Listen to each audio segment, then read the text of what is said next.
Why is it that when you have a certain level of mental fortitude, you will refuse any type of ill treatment towards yourself? You're not going to deal with it.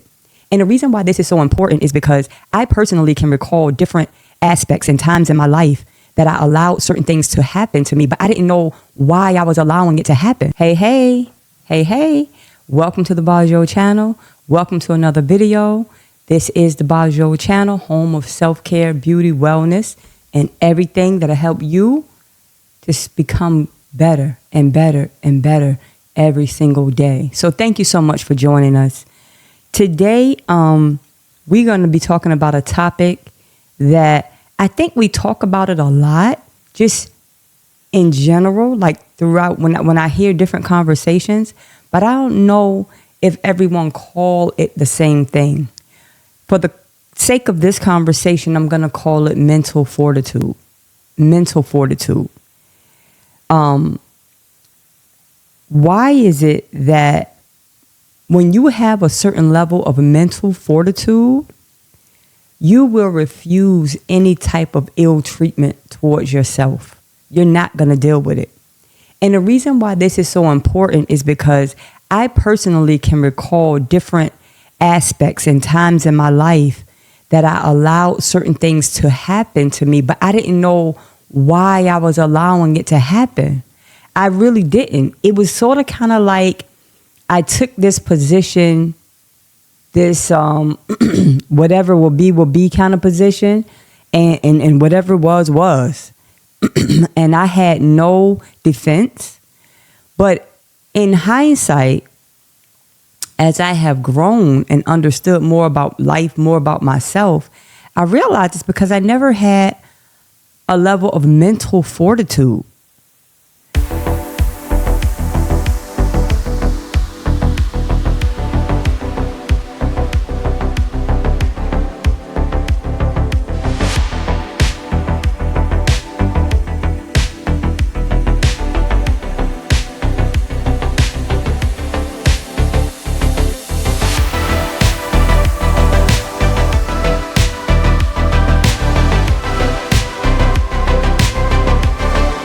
And before I start this conversation, I want to give you a working definition of what I'm referring to when I say mental fortitude.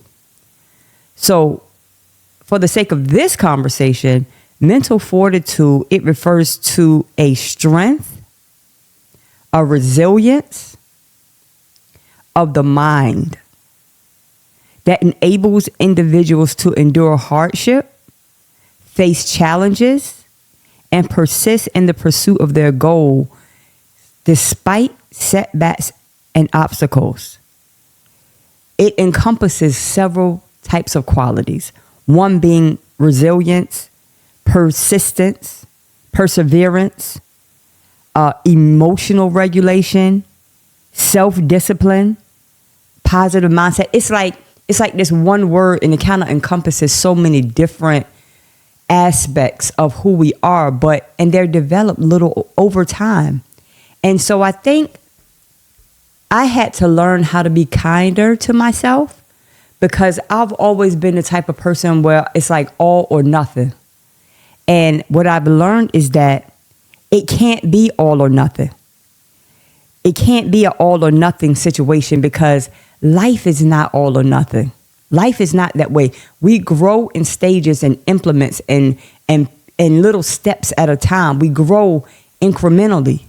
And so life has to be understood incrementally. And here's the thing. Even when certain things come to you to help you to understand, you only can understand it to the level of your preparation. Like you ever heard of the saying when people say that went right over my head? Yeah, I don't even have the capacity to receive what it is that you're talking about. I don't have it. I have not lived enough life. I have not had enough experiences.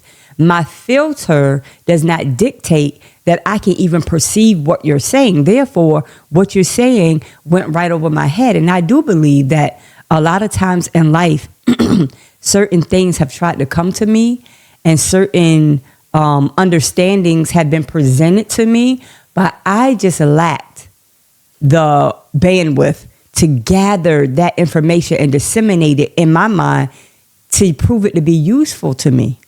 And so for the sake of this conversation, I want to use that word mental fortitude in a sense that when you build your mental fortitude or just your ability, right, to see yourself in a certain light, it's like a strength within your mind so that when certain things happen to you, you start to have like this list. It's like a checklist. Like, for instance, I'll give you an example. If someone is being mean to you or they're being cruel to you for absolutely no reason, right? You have this gut intuition that's telling you something is wrong, not necessarily with you, but something is wrong about this entire situation, and I want to remove myself from it. Go with that. Those are the things that start to build mental fortitude. I'm going to go over 4 different things that I have experienced in my life that has helped me to build a certain level of mental fortitude, and understand that I'm saying level because you grow in this thing in stages. It's not like I've arrived, but you have certain levels of mental fortitude at certain levels in your life. And so you're able to withstand certain things better than you could, say, a year before or 2 years before or 5 years before, because you have grown. And so you have to take every level that you grow in and use that accordingly for the next season in your life. You only know what you know, and you don't know what you don't know, right? You only can use what you have, and you only have what you have. You understand what I'm saying? So it has always been my pursuit, and I encourage you to do the same thing. Always pursue to grow higher in your mental fortitude, because it's going to prepare you for that next level. You only can use what you have. And one of the hardest things to do is to try to build a certain level of mental strength and dexterity when you are going through the storm. You can't build anything when you're going through the storm. You cannot. You need all of your resources, and therefore you can't build anything. So my encouragement to you is to use the time that you're not going through certain things to grow in that area. And I got 4 different things that I just want to briefly go over to help you to do that when you're not, in the thick of it. One of the things that I will encourage you to do is to know your value. One of the things that hurt me so bad, I never really understood my value. I've heard it. We spoke about it. But it's like I never really had that idea of what that looked like. What does it look like to value yourself? I see certain things, but I didn't understand what that meant.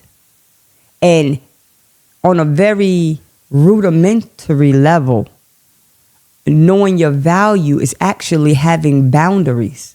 And that I did not have. I was always the person that I did not want to rock the boat. I didn't want to make people not like me. I didn't want to ruffle feathers, if you understand. But as I grew and I understood, I realized that's a part of life. If me being who I am and me speaking my truth is going to ruffle your feathers, let the feathers begin to ruffle. And you have to become comfortable with that. Know your value. Know your value. Understand that you are not a doormat. And it is not your assumed position for you to lay down and allow people to mishandle you and to deal with you carelessly. That's not your lot. That's not you. It can be if you accept that. But I'm saying to you, that's not you. You are so much more valuable than allowing someone to mistreat you and assuming that position and getting comfortable there. As long as you get comfortable in a position where someone can mistreat you, that's what's going to continue to happen. And you have yourself to blame for taking that position. I had to own that with myself. I don't want to be in that position anymore. So what do? I started to understand my value. I am here. I have purpose. I am here to give my gift back to this world, to my children, to my grandchildren. That's what I'm here for. I'm here to extol and to declare God's goodness in this world through the expression of my life. I had to understand that. So knowing your value is going to help you to honestly understand and build that mental fortitude. Number 2, and I think it piggybacks on 1, learn what God has to say about you. That was so pivotal for me. I was so concerned about what everybody else said about me and their opinions of me to the point that I couldn't even function. But when I learned about what God said about me, my God, my world shifted. I'm the head and not the tail. I'm above and I'm not beneath. What happened? I shall live and not die to declare the glories of God. Come on. I had to understand who I was in God's eyes. I had to understand who I was in God's eyes. Once I understood who I was in his eyes, it shifted something within me. It shifted something within me. Thirdly, I want you to never ignore your intuition. I said this already. Never stop ignoring your intuition to tell you that something is wrong, something is off. Your intuition is a guide, a God-given guide to show you and to point you in a direction where you should go. Sometimes nobody can tell you anything, but your intuition is strong and it's telling you no, no, no, or yes, yes, yes. And last but not least, learn how to take mini excursions, like solo excursions. Like it doesn't have to be over the country by yourself, but learn how to do little things alone without always having the company of somebody. So you can learn how to enjoy your own company, one. And when you take these little solo excursions, you meet some of the most amazing people. And a lot of other people are taking solo excursions as well. Of course, all within the realms of being safe. But you can't be afraid to be by yourself. Sometimes being by yourself, just for little dinner dates by yourself, it builds so much mental fortitude because now you're by yourself and you're understanding your own influence. Not only on others, but on yourself, how you feel when you're in your own presence, without having the input of other people and other things stimulating you. It is so important to build your mental fortitude. I want to continue to have little segments of this conversation because I promise you, if someone had just kind of broke it down for me as a young girl, I think I would have been able to grasp it piece by piece. But maybe people around me didn't understand it themselves. So me, what I do understand, I want to be able to start to help other people help you digest this idea of mental fortitude, especially as it pertains to the idea of your self-care journey. Your mental fortitude is so powerful. It's powerful. And when your mental fortitude begins to build, you will never let no one ill-treat you or mistreat you. You will not do it. You will see yourself in a certain light and say, what is this? You will never be comfortable with someone disrespecting you or treating you anyhow, mishandling you. You're going to know the difference between being mishandled and respected.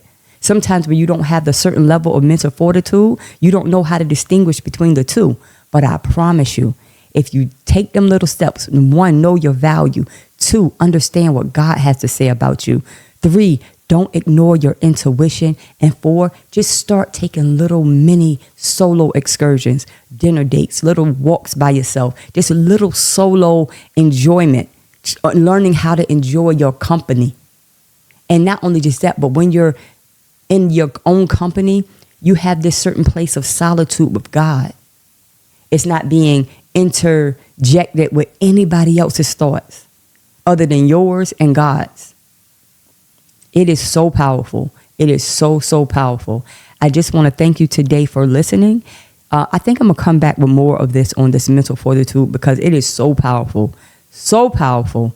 And it changed my life. Once I got that concept, it changed me for sure, for sure. So thank you so much for joining us today. I appreciate you.